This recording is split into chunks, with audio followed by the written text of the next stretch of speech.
Welcome to Oregon Voters Digest, the program that brings forward the social and political issues that are important to people living here in the Pacific Northwest. And now, your host, Bruce Broussard. Welcome again to this segment of 2021. How about that? 21. I made my 21st birthday today. That makes me, I'm going to be a very active person this year. 2021. That's a heck of a deal. I like that. You know what I'm saying? So, but the bottom line is, folks, very much, no due respect, I started out that way because, no due respect, we are sort of in a confused state right now. And don't get me wrong, it'll probably resolve itself as time goes. But how much time, we don't know right now. Trust me, we don't know right now. We're right in the midst of trying to figure out where's the leadership? Where's the leadership for all of our major cities across the board? And specifically the one here in the Pacific Northwest called Portland, Oregon. It's the beacon of light, if you will, for all the activism that's coming over here. So if you live within this area, I want you to know that that's what the problem is. We're lacking leadership. But in all due respect, that's what it's all about. It's called growth, if you will. We call it growth. And so what we're going to do here this time around, and that's how we're going to start off this new year, is that we're going to focus on Portland because in all due respect, until we get Portland squared away, we sure won't have any solutions throughout the rest of the state. And so that's what we're going to do. And again, then naturally we've got the national politics. That's huge too. Again, they're trying to get that situation out. Our congressional delegation, I don't even know where they were. I think that what I saw, somebody from the Pacific Northwest, and I'll just be on a brief deal, in that so-called rioting situation that they had at the House with the representatives. I saw a local congressional politician ducking under the table there in the balcony. In fact, her sister happened to be a county commissioner here. And I thought that was a very interesting piece. Maybe we might be able to get her on and she can kind of share with us what are some of the issues. So anyway, with that, having said this, I thought we'd be just kind of just take it easy a little bit this time around as an opening, for that matter, because there's so much going on, and it hasn't settled down yet. And so we thought maybe the first show was just going to be just kind of maybe interview one of the moderators of the show, if you will. You know, a guy that has basically been knocking on doors. That's how I met this guy. His name is Jack Kerfoot. You know, Jack has been here before, and he's here. And I will say that he does his homework. And so I thought maybe I'd interview Jack and get a little update, and we'll talk to Jack about what's going on from his perspective, and then we'll just add to it. And I would suggest that for those of you who are looking at this particular show, that you do something somewhat similar. Because get your neighbors, get together with them. Sit down and chat with them about issues and whatever. Because we're going to need some good neighborhood associations, some relationships and whatever. And we're going to take you right through this thing. We're going to really, really get together with you and try to pinpoint what the issues are here in our city. Again, like I said, we're not going to forget about the other state issues or even from a national perspective. But we're going to really be targeting our livability here within the city of Portland, because it is the entree to our state. And we're sitting here as the living room, if you will, of this particular state. So with that, I'm going to bring on Jack. And Jack, how's it going? He's there. Bruce, it's a pleasure to be with you tonight. There are a lot of things happening in the nation and certainly in our city as well. And unfortunately, very few of them are encouraging. Right. We want to also introduce Steve. I mean, Steve is the one that put this up together. I mean, Jack and I are just novice. Steve is the guy that puts this thing together. Now we do have the leadership. We have the leadership, but unfortunately, we're not going to let him go until we get some things going. Once we get rolling, Steve is right there to pick it all up and give it some sense of direction. So with that, why don't we just get right on into, again, thanks again, Steve, for all your work, and you've done a good job, trust me, in putting this piece together, because that basically all Jack and I and some of the others who are going to be coming on really appreciate the support, because without you, there'd be no show, okay? I'll be just straight up with you. So thanks again, Steve. Welcome aboard, and looking forward to working with you very closely during the week. Now, so why don't we just start off with that, Jack? Let's say I'm going to be interviewing again. Like I said, I'm going to be interviewing Jack. He's here right now in the front of me, and so we're gonna interview Jack, and then all I'm going to be doing is sitting back and maybe doing some fillers, if you will. If there's some other little goodies that I think need to be thrown, I'll throw that on the table, and he'll respond. Respond. We're going to show you just exactly what you need to do when you're communicating. And remember, you've got to be a good listener. That's the other thing too. Pick yourself someone that can lead the charge, if you will, and keep it going. And then the other thing is to just listen to what's going on. And if you got something on your mind, spend the time. And don't be short about it. Make sure you communicate. Make sure you use things like, do you understand what I'm saying? Use some of those so-called questionnaires that will definitely get it out, because people are going to be looking at what you're doing, and we definitely need that input and folks to get involved in the process. So with that, let's go on and interview Jack. Jack, let's see, where do we want to start? I mean, I think that we could start perhaps with the economy, because our local economy has had several announcements. One of the largest online banks in the Portland and the Oregon area, Simpler, has announced its closing. One of Oregon's largest IT companies has been sold off. We have job layoffs that are coming from Nike, and Intel is still evaluating whether or not they are going to outsource the production of their chips, which obviously is a huge plant production in outside of Portland area, and many people who work there live in Portland. So the question is this just part of a national economic downturn, or is this indications that companies really have no longer see Portland as a place to set up business and to operate? And I'm afraid it is a combination of both. We can't do anything about COVID-19, although our state is trying to get people vaccinated as quickly as possible. But quite candidly, people that I talk to in the business community are really concerned about the future of our city, not just the downtown area, but the whole region. Is this a place that people want to come and live and work?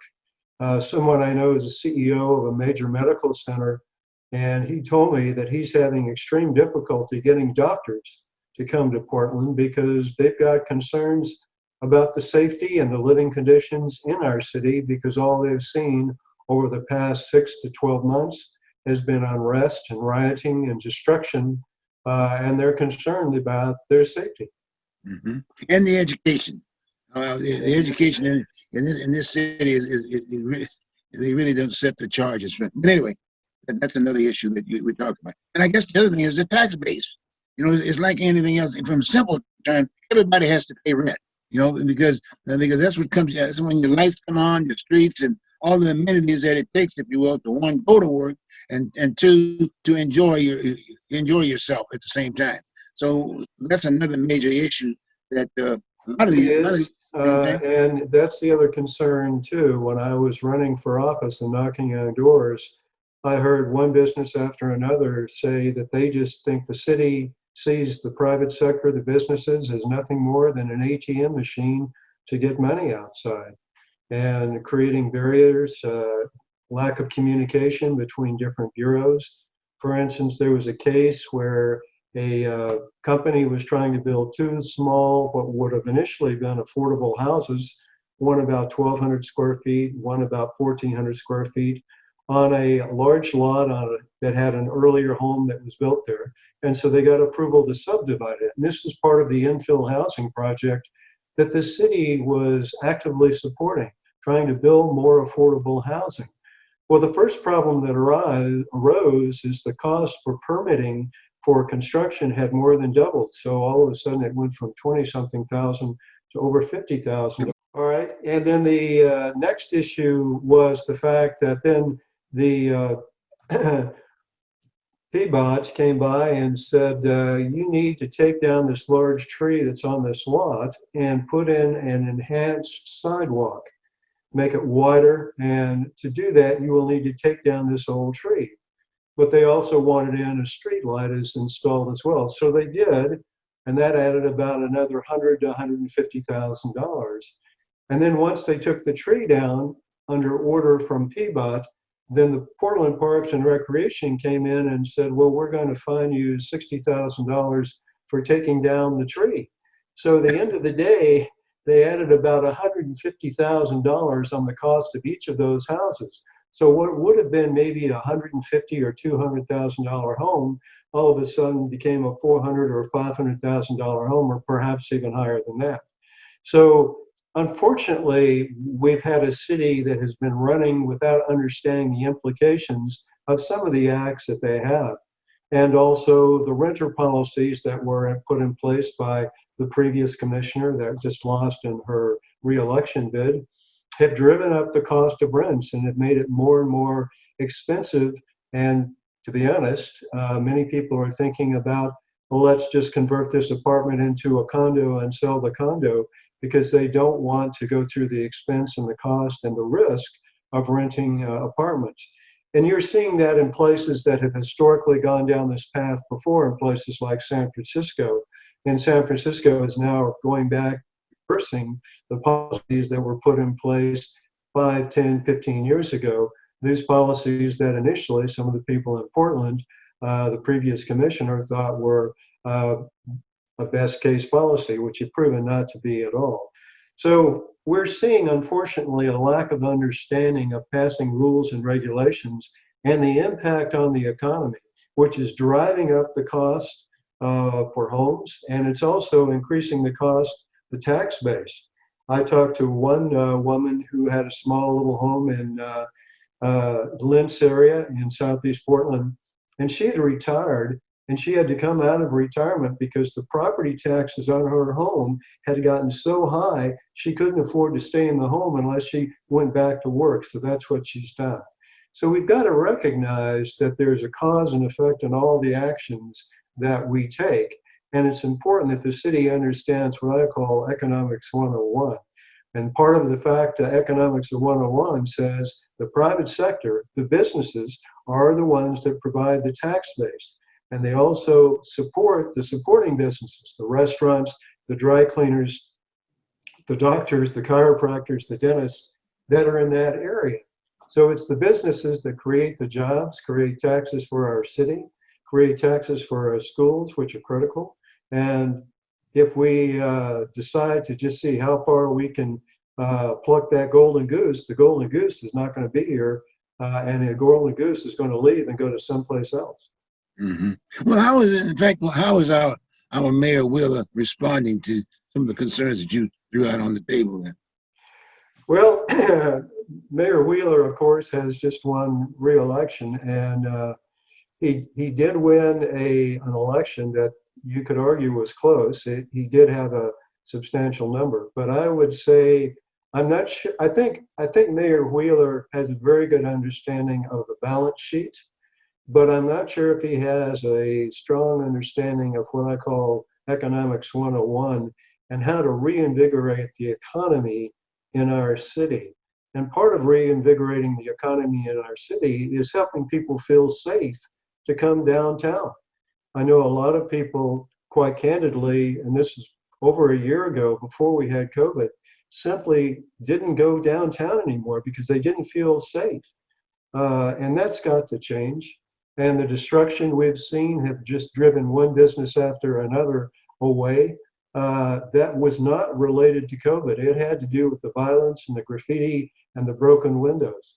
So the answer to your question is we'll see how the mayor is going to do, but it is obviously he's faced with a challenging task, but it's going to have to take a real leader to step up and to create change, to create an economy that will create jobs and give opportunities for our city to grow, and to help the homeless that are here in our city.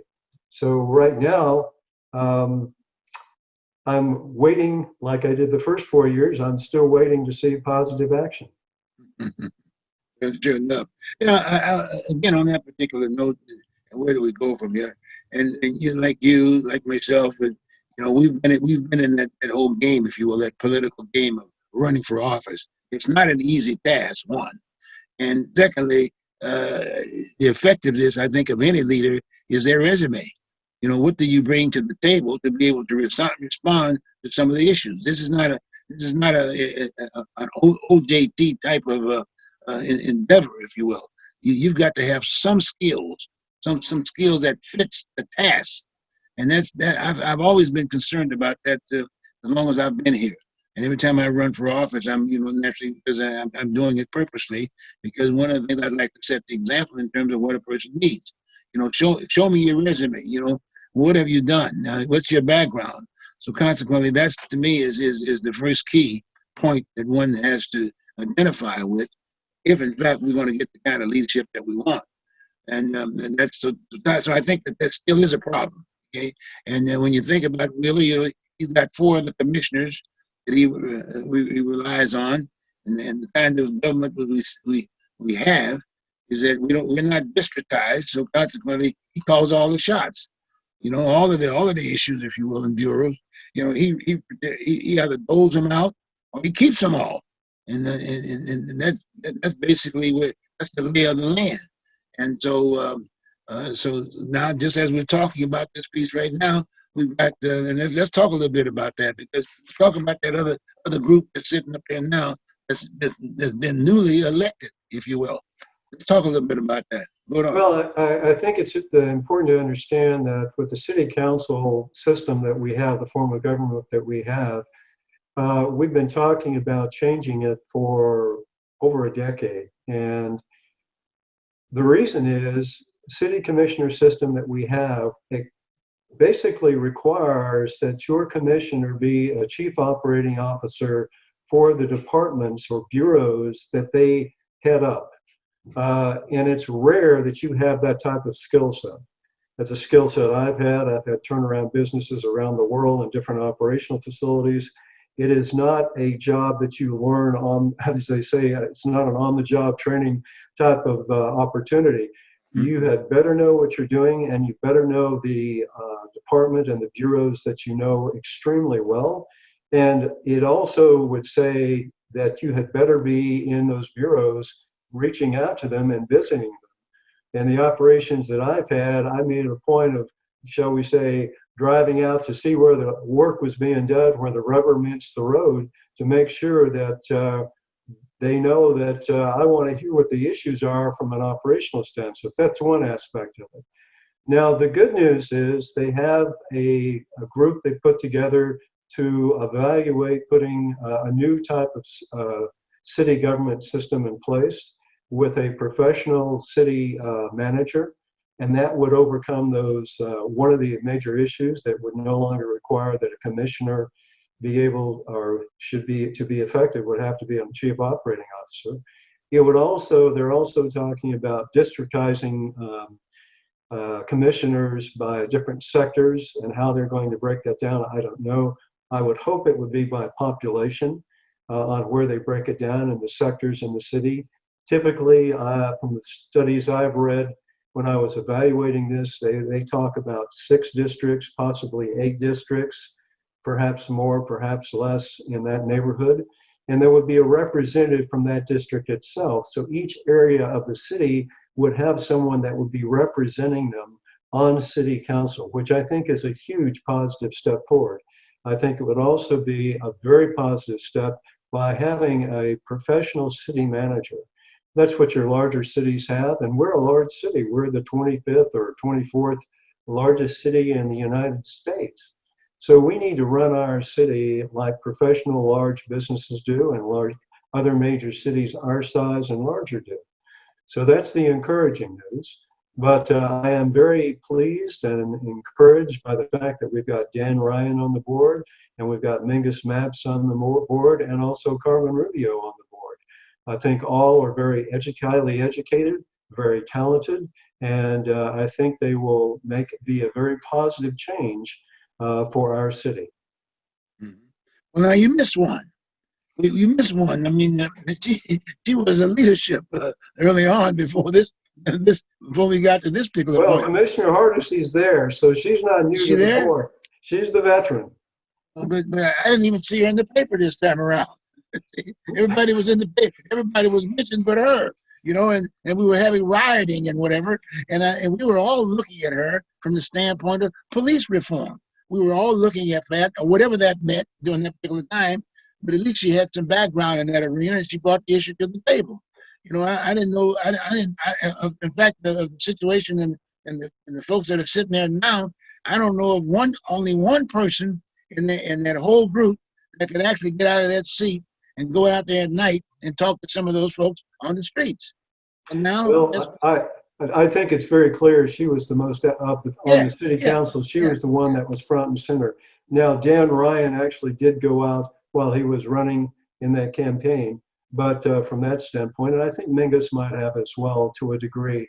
But again, when you're running for office, it's a little different situation. But no question, Commissioner Hardesty, I thought, did an excellent job of trying to reach out to different groups in the city to bring different people and different perspectives together. And so I applaud the steps she took, and I thought she did an excellent job. So yes, I think she's got more experience, shall we say, dealing with that type of explosive type of situation than the person that has that Bureau of Police right now. But perhaps Mayor Wheeler has brought in some expertise from the outside to guide. We're going to mention his name. Well, yes, he's another veteran now. Oh, he was a legitimate mayor, because he was there with Vera Katz. So he's got about 10 to 12, I'd say about 12 years under his belt. You know what I mean?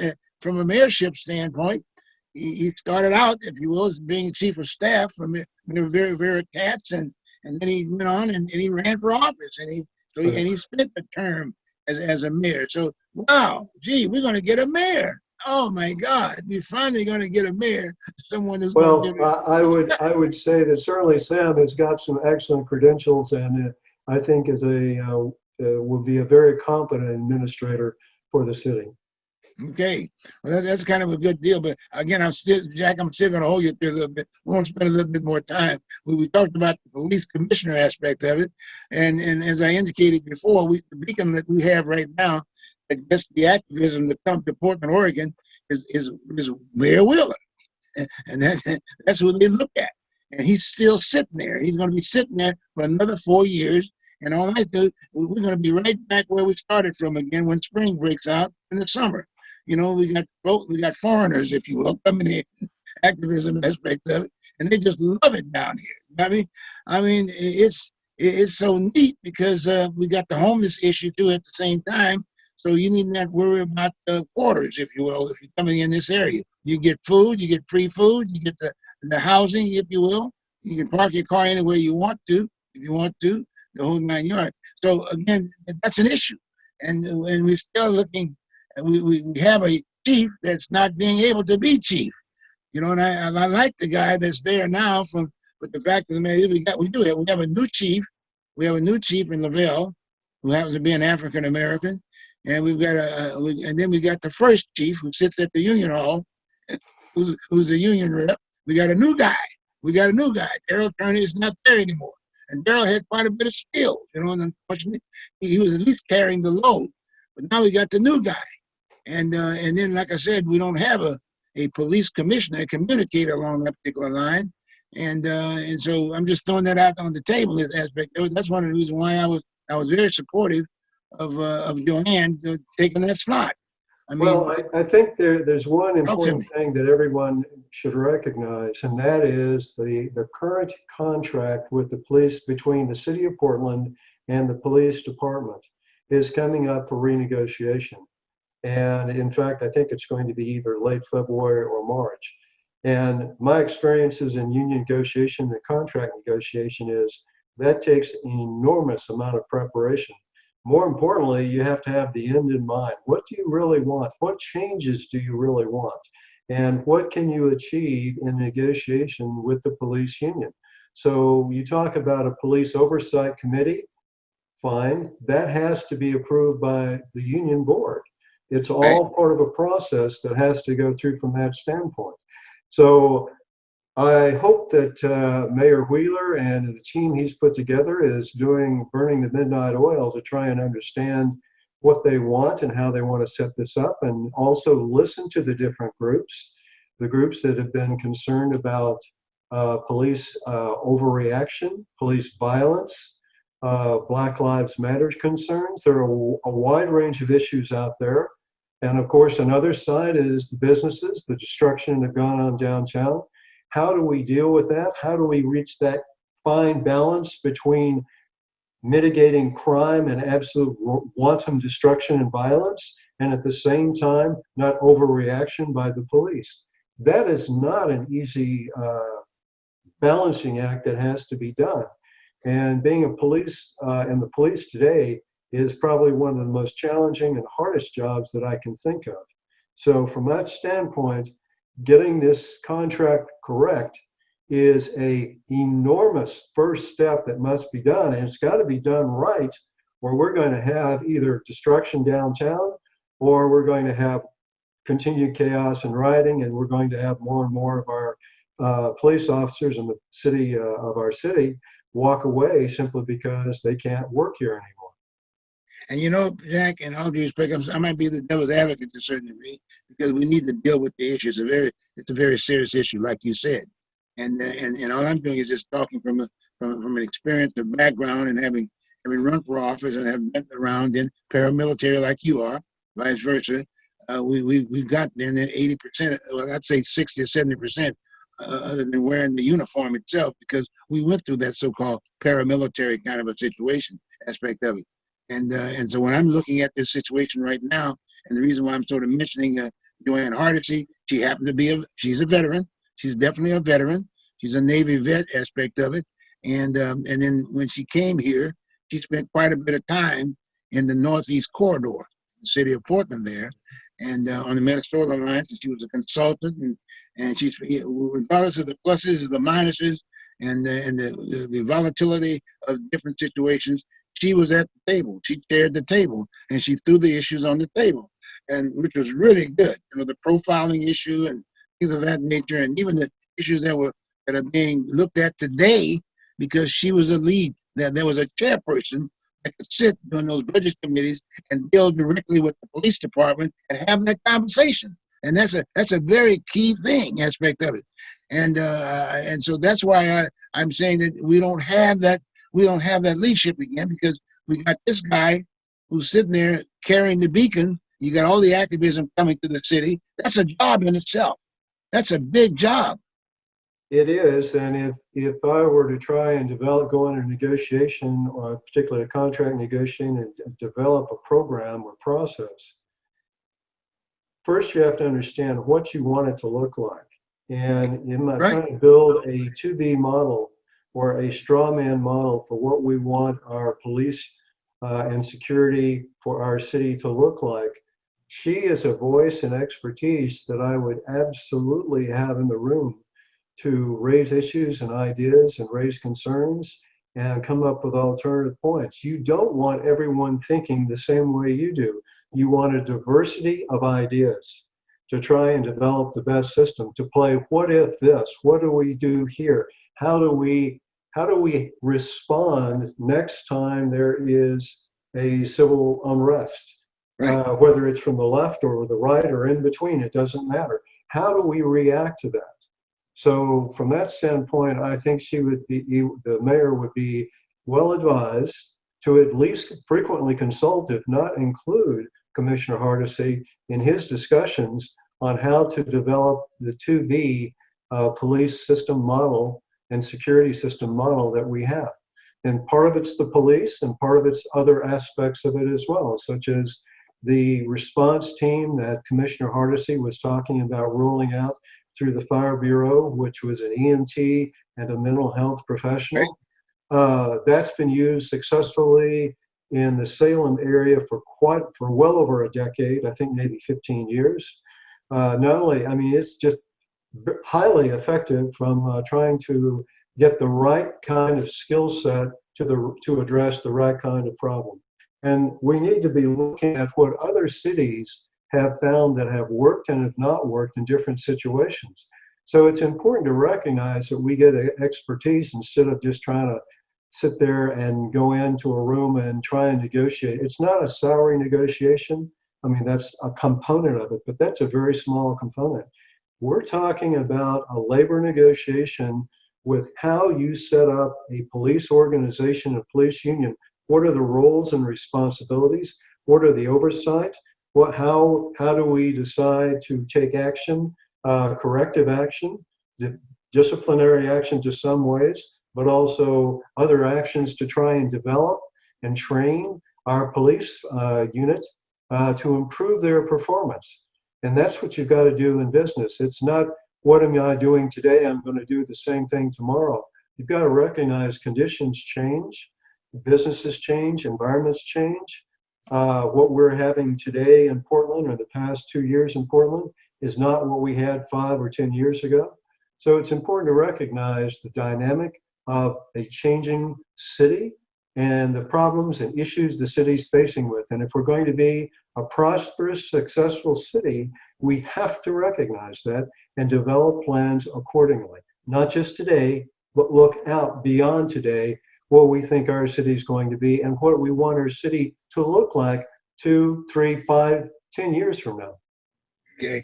Well, like I said, again, one lasting point on that piece. Right now, I'm not going to give. I'm not going to give the guy any. I'm hopefully he's going to try to achieve. I'm going to give him a D-, if you will, as far as police commissioner, because he needs all the help he can get, and I think he needs to do a little bit more promo, as you say, and involve her in the process. I mean, he's got the votes now. That was the other thing that when she was very active, she had the vote, because as you know, when he was running in the runoff for mayor, she had endorsed him. She had endorsed Wheeler. That was one of his votes. And then Matthew Daly was one also too, but she wasn't going to win the aspect of it. And she then got Dan. And Dan Ryan was, she'd endorsed Dan. She gave Dan her deal too. So she aided both of those individuals as far as getting the votes necessary to get that slot. And then once our dear mayor figured out that he was also selling too. See, he was selling too. And once he figured out that he got excuse the French, he's got the new black on board now. He got a new one. Mingus Map. And I like Mingus. You know, we've had him here on the show aspect of it, but he doesn't have that background. That's not his background. To me, he's more of an administrator. He's a good listener, if you will, and that's the kind of work that he can do. But the other deal, dealing with the activists per se, and knowing what's going on in city, and he's just there. He just got there. He's not been in this kind of an environment aspect of it. So he's learning. But again, I think the mayor reacted, and some folks who are backing the mayor in the business community say, well, we just can't have this Joanne out there. But they shouldn't look at Joanne as some kind of a rabble rouser per se. You know, you're dealing with activists, young folks. You got young-minded individuals, and you got to get someone that can talk to these folks. And she's shown that skill. It's just a matter of let her do the job, because at the end of the day, she still has to come back to the city and tell the rest of the group what she has learned and what direction she might want to suggest, and then have that discussion. But right now, you don't have anybody. She's just. I mean, right in front with her, and the definition of her with reference to the media. I think the business community pretty well told them to just forget about her, so to speak. So I'm hopefully this will get out to them to bring this thing back to the table. That's why we're having the discussion. She has fire, and now she has PBOT, and that's a major bureau from that standpoint. But what I always found as a leader, I wanted to put people with skills and expertise in a job to succeed, to maximize the ideas and expertise that they have into the type of roles that they had in the organization. And although I think she will do well as the bureau, the commissioner overseeing PBOT, I would say, considering the importance of the police commission, I would think that would be someone I would want to make sure I was closely aligned with to try and understand this. Now, is that Portland bottom? Is that the bottom? Is that what it is? PBOT? Bureau of Transportation, PBOT. Well, Jack, look like since we've hit the bottom, we're going to take a short break, and we'll be right back. Hey, viewers, join us in this next half hour. It'll be exciting just as it was on the first part.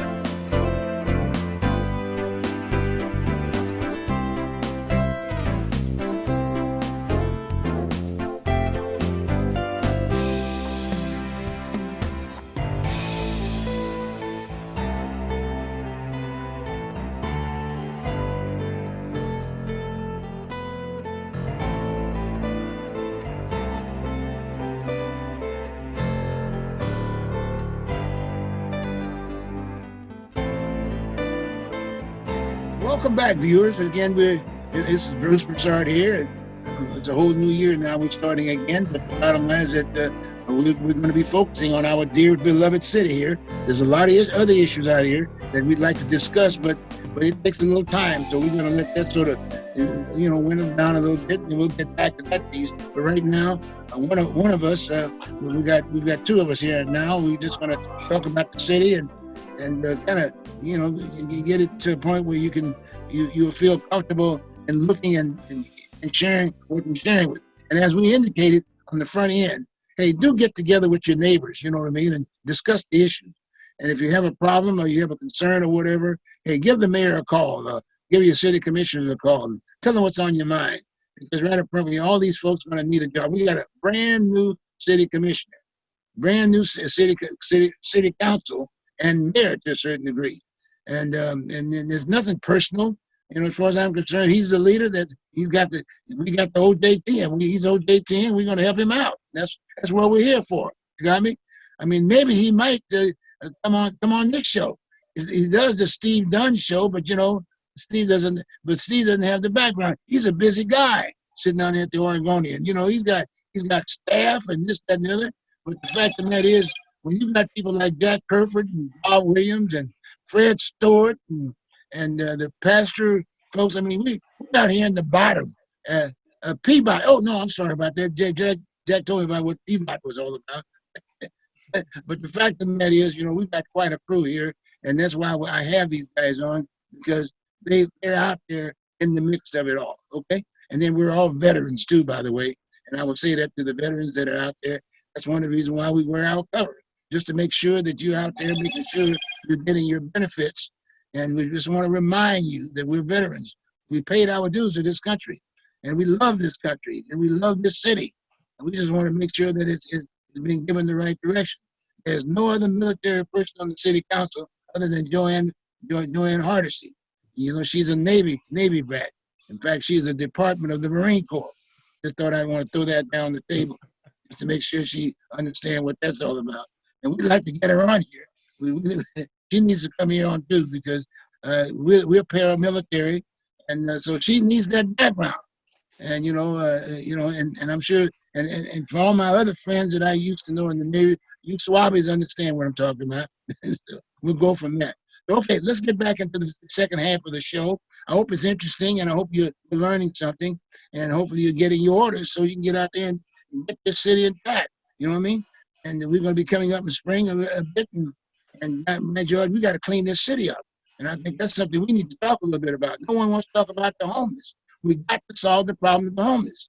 They've got a lot of money sitting up in the pot. I'm trying to figure out, where is that money, and what are they doing with that money, and are they going to resolve some of those issues? I mean, we got the coronavirus piece aspect of it. When are they going to inoculate those folks? Those folks are out there handling everything. They're in this virus is all over the place. We got to do something about that. They've got kids out there. They've got families out there aspect of it. And imagine if you were living out there in a tent with all of that rain that's been coming down of late. They say, well, at least it's washing the streets in aspect of it. But guess what? The place is dirty. It's really dirty. There's stuff all over the place. And all it takes is a dumpster and some organized effort, if you will, to put the paper in the dumpster. And I'm not talking about just letting it just sit there. It's not healthy at all whatsoever. We got mental health aspect of it, and I can say just briefly that whole issue from back east at the Capitol building aspect of it. Look at what's going on down there. See, got me? We got mental health. We got all kinds of folks out there. We got problems, but we got problems in Portland, similar. So that's another issue I'm going to throw right on the table, and I'm going to throw that out to Jack way and see if he's got any pointers he want to make with regards to the homeless situation that we have here in Portland. Okay, Jack, it's yours. Well, when we talk about the homeless, I think it's important to recognize it's a very complicated issue. You can sort of characterize them as three types of people that fit in this category. Some that will just be homeless for a short period of time. They may have lost a job, may have become ill for whatever reason, but they are homeless for just a short period of time, usually get back to work within 2 or 3 months, and then are rarely homeless again. Then there are those that have frequent intermittent periods of homelessness that are, for whatever reasons, again, it could be medical, it could be mental, it could be just a bad economy. We'll get a job, we'll lose the job, and we'll be homeless, but a repeat occurrence for long periods of time. And then there are the chronic homeless, and these are people, men and women and children, that are homeless for usually well over a year, sometimes years, in some cases over a decade, that have been out of the workforce or have barriers for them to come back to work from that standpoint. And then, of course, the reason people are homeless, the reasons are varied. It could be simply just an economic downturn. It could be mental illness. It could be physical illness. So it could also be addictions, whether it's alcohol addiction, or it could be a drug addiction, hard drug addiction, or it could be other addictions such as even gambling, if they're severe enough and they lose their money that way. So it's a very complex issue. Now, the problem that I saw when I tried to get my hands around what the city was dealing with was that there are over 320 different nonprofits, not religious, but nonprofits, secular nonprofit groups that are trying to provide aid to the homeless. And each of those have an overhead and overhead structure and jobs and salaries. So there isn't necessarily, for some, a large incentive to collaborate with other groups. On the faith-based groups, they've formed what's called the open table. Muslim, Jewish synagogues, or the Jewish faith, Christians and Catholic, Protestants and Catholics, meet on a regular basis to try and work together to provide relief and help to different groups across the city in the most effective manner. There is also a new group that's been started. It's been set up in Bybee Lakes Center. It is a program that has been used successfully in smaller communities along the coastal region of Oregon. And they've been operating since about September, October of last year.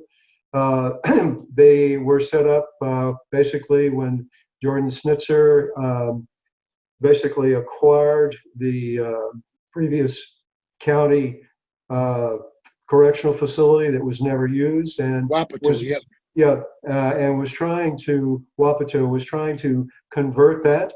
So he's found a group that he thinks can do a very good job. I've met with that group. I've met with the director of that group and their projects for that. They're very experienced. They're very competent. They have a very good track record as far as helping the homeless get off the street and recover them and get them jobs. They've made excellent contacts with businesses in our city like Adidas and other businesses around very close to where they're located. So once they go through the program and they help them and re-educate them and try and get them the skills and the additional help, whether it's medical help or dental help, whatever their criteria, they're able to get them jobs and then help them get them back up, so they can get a place to stay, a safe place to stay, and also have a network of support well beyond after they leave Bybee Lakes. So that's a very effective program. That's proven to be a program that's worked in other locations.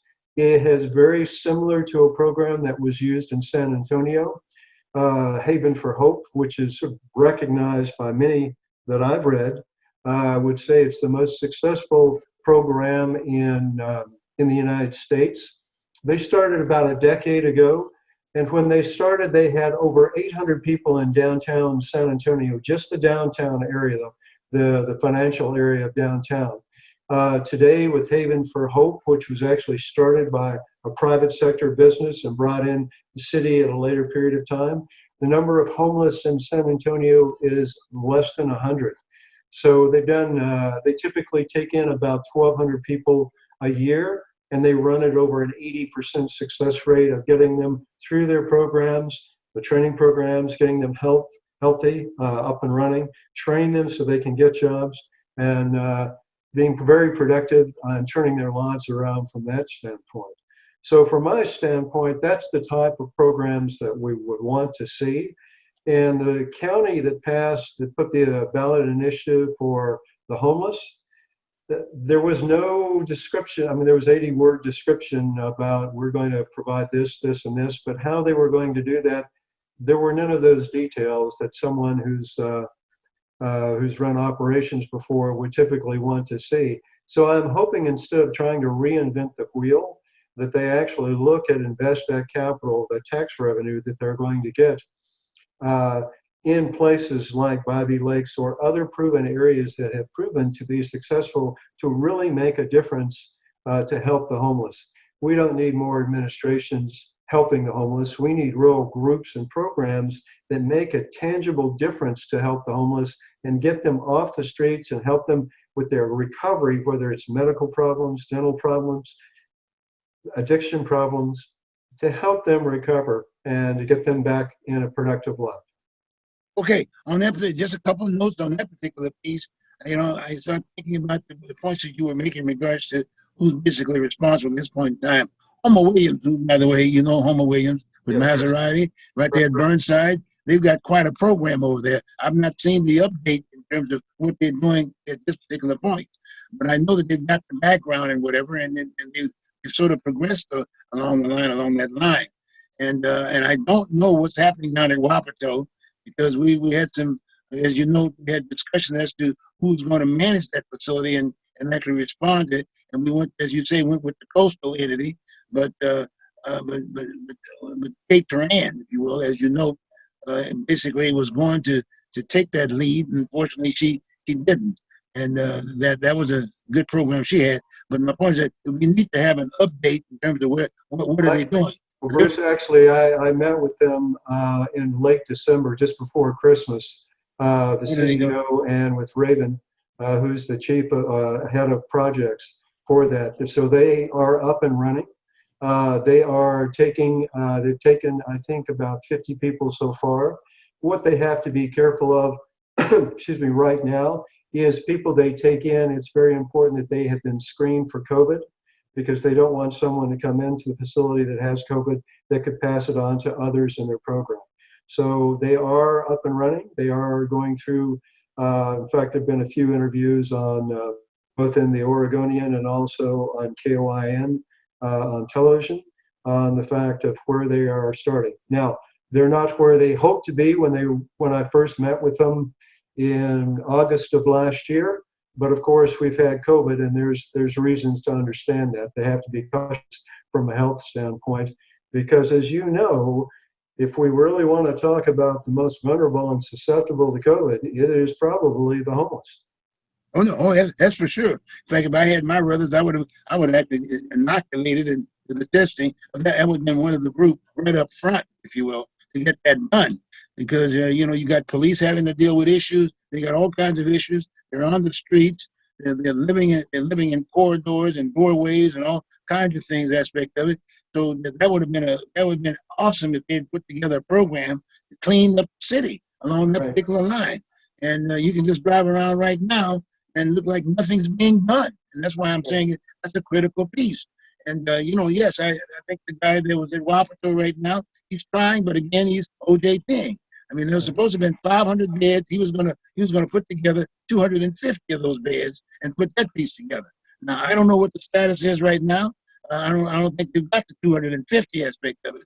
But again, like I said, but at the same time, I'm saying when you've got people like Homer who's been in the business for quite some time, and they did move over to Burnside, and they've got an input to output type deal. They're creating jobs and this, that, and other. And the same thing with Kate. She's a part of that whole trade aspect of it. Someone should have integrated that piece and made sure they were part of that process. And if they were going to be focusing on the beds, 500 beds, then guess what? You take the output of some of those established entities and you put that bed thing, especially families. You're going to focus on families because they do have kids out there and wives and whatever. You're going to focus that first. But unfortunately, like I said, we weren't elected, you and I, so we have to sit here and kind of give them some direction. So, and these are all positive things. I'm not taking anything back. I'm just saying that those were some of the things that we were concerned with when we were running for office. But unfortunately, again, the same deal. Because the bottom line, the media didn't have any background in terms of how to ask her the questions. Differentiate who should they have at the table to talk to educate the public as to who they should get elected. Or if not that, get the word out to other entities to make sure that these entities, whoever's running, are going to be able to respond to some of the solutions that are being offered by the people who are running for office. And I think we weren't doing this, and that's one of the reasons why we do the Oregon Voters Digest, do just what we're doing here right now. I know your background, you know my background, and so that's where we are. It's just not being upset about anybody. That's the fact we're taxpayers too. Well, I think what we want to do is to make sure that every dollar, the city dollar, tax dollar that we have is spent in the most expedient and most efficient manner. Yes. Because that we've got, depending on which surveys you look at, HUD would say Portland has about 17,000, Portland metro area, about 17,000 homeless. A study by the Department of Education would say last year at any point in time, 34,000 people were homeless in the city of Portland. That is a lot of people that we need to reach out and try and help. Right. And candid, it takes a lot of money, and we need to make sure that every dollar is spent in the most efficient manner. The other factor I could never understand is, although the city has a group for advocates for the homeless, but the question is, how do they connect all these different groups to bring them together to maximize the impact of the expertise that they have? That's right. And I've asked that question, and I've gotten blank looks like, that's right. Well, how do we do that? Trust me, it's not that hard, guys. Dan Ryan, who's now on the city council, it's my understanding, he got that bureau, so to speak, if you will. He's got that bureau speak. So where is he? So in all due respect, maybe we might want to contact Dan and have him come on board and give him the opportunity to kind of lay out to the public as to where he's at, if you will, in terms of what were his plans. Because somebody needs to jump on the homeless thing right now. See, we don't have leadership on the city council. And again, I think that I agree, we should get Dan on their end, but I am highly confident in his skills and capabilities. But I would really like for him to come on and share his perspective and understand the challenges he's faced and the barriers he's faced. He's obviously had a few challenges since he took over. Since a few days after he supported the budget, his house was attacked by looters or vandals. So yeah, that's another issue our city has to deal with as well. Well, now let's be straight about that whole piece. He had supported Joanne on the budget at that point in time. Right. Okay. And then when the budget came up there to be passed, all of a sudden she didn't have the vote anymore. See, that's another major issue aspect of it. And you see, that's a problem. So then you ask your question, well, who does he behold to? And so it's going to be interesting to see what happens when Sam Adams come on board, and he's got some organizing skills, by the way, and he knows the situation. The thing is that who does he work for? Does he work for the city? I mean, does he work for the people? Does he work for the business community or a few specific groups? Or is it for the people? And it's supposed to be a government of the people, by the people, and for the people. Okay? Well, Bruce, we know what the organization chart says, but we still don't know how the real effective organization is working. Oh, okay. Here goes that beacon light again. They're gonna come in here and take that money. I tell you, no problem. But anyway, the whole idea was to sort of get these assignments, and that's what we're talking to too. Because then you got Mingus, and then Mingus was all over the board too, as you say. When Dan got in a little trouble on that particular aspect of it, couldn't go to. My point is that he couldn't go to Joanne to get help, because Joanne could have talked to those people. But all of a sudden, here's Mingus, and I'm just saying, well, where did he come from? So who is Mingus beholding to? I mean, he didn't have any background in the homeless piece. That's not his thing. He wasn't assigned to that deal. Now, it's my understanding. I don't know what deal did what did our dear friend the mayor gave him. What deal did I'll he have to go back and look. I think he's got. I'll have to go back and look. Obviously, his background is civic life. When he was working in that bureau before on the neighborhood associations, he was very familiar with that. But He I didn't don't get that. believe He didn't get that. See, and that's No, the he did thing. not. See again, he's getting out of his lane again. See, Well, so I think oh, what he got was, I think he got the water bureau and and a couple of other smaller bureaus as well.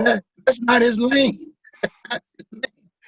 Everybody thought he was going to be, if you will, the neighborhood association, and those people backed him up. That's who got him elected, if you will, in many ways. Right. Ordinarily, if you were sitting up Well, there, to be fair, he's not the one that selects which bureaus he's on. That's the mayor, as you well know. That's the mayor has the call on how to shuffle the deck and how the cards are going to be dealt. it's not the mayor. It's somebody, people behind the mayor. Well, all right. Again, that's that organization that I don't know about. Now, come on, Jack. You told me. No problem. This is good. This is good. But anyway, but in a serious note aspect of it, he needs to have the right lane. In all due respect, the people in the neighborhood associations, all those folks that are there, they need an organizer. They need a chairperson. He was that chairperson. He's very articulate. He's an organizer kind of a guy, and it was a perfect piece. He was working for you daily at one point in time, and I'm sure that had he been working for you or I, it wouldn't be a different ballgame about him learning the business and then basically going out and running on somewhere else. At my point, I mean, we would have known how to manage him, so he would have actually done the job. But unfortunately, he's there now. So I still feel that he should be part of the neighborhood association. And on that particular note, we're going to get back to the city piece, dispensation. So this has been great, folks. Hope you enjoyed the show. Pat did a great job. And next week, we're going to jump into the mix of it all. Here comes President Trump. Okay. Have a good one, folks. Enjoy yourself.